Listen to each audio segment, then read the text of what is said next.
Sir ಹೇಳಿ, ಇವತ್ತು ನಿಮ್ಮ ಗ್ಯಾರಂಟಿ ಅಧ್ಯಕ್ಷರು ಹುಟ್ಟುಹಬ್ಬವನ್ನು ಕಾರ್ಯಕರ್ತರ ಜೊತೆ ಆಚರಣೆ ಮಾಡಿದ್ರಿ. ವೀಣಾ ರಮೇಶ್ ಅವರ ಹುಟ್ಟಿದಬ್ಬ ಇವತ್ತು.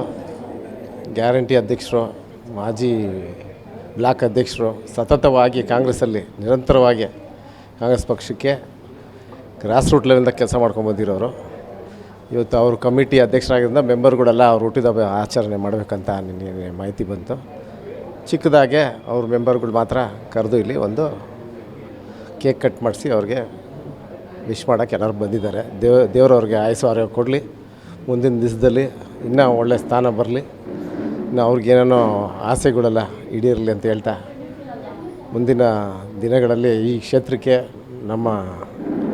ಮತ್ತು ನಮ್ಮ ಬೆಂಗಳೂರಿಗೆ ಸುತ್ತಮುತ್ತ ಎಲ್ಲ ಒಳ್ಳೆಯ ಸಂಘಟನೆ ಮಾಡೋದ್ರಿಂದ ಅವ್ರಿಗೂ ಒಳ್ಳೆಯದಾಗಲಿ, ಅವ್ರ ಕಮಿಟಿಗೂ ಒಳ್ಳೆಯದಾಗಲಿ, ಕ್ಷೇತ್ರಕ್ಕೂ ಒಂದು ಒಳ್ಳೆಯ ಇಂಥವ್ರನ್ನ ಹಲವಾರು ಜನ ಬರಬೇಕಂತ ಹೇಳ್ತಾ ನಾನು ಅವ್ರಿಗೆ ಶುಭ ಹಾರೈಸ್ತೀನಿ.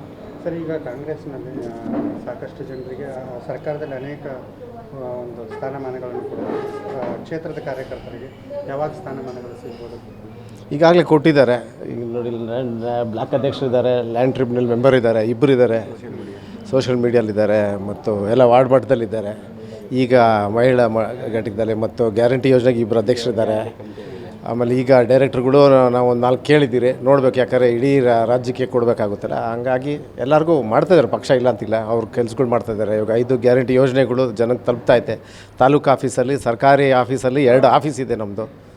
ಇದೆಲ್ಲ ನಮ್ಮ ಅದೃಷ್ಟ ಅಲ್ಲ, ನಮ್ಮ ಸರ್ಕಾರದಿಂದ ಆಗಿರೋದು ಇದೆಲ್ಲ. ಕ್ಷೇತ್ರದಲ್ಲಿ ಮುಂದಿನ ಕಾಂಗ್ರೆಸ್ ಸಂಘಟನೆ ಹೇಗಿರುತ್ತೆ? ಸತತವಾಗಿ ಯಾವಾಗ ನಾವು ಇಲ್ಲಿ ವಾರಕ್ಕೆ 4-5 ದಿವಸ ಬರ್ತೀರಿ, ಫ್ರೀಯಾಗಿದ್ದಲ್ಲೂ ಬರ್ತೀರಿ, ಮಾಡ್ಕೊಂಡಿದ್ದೀರಿ.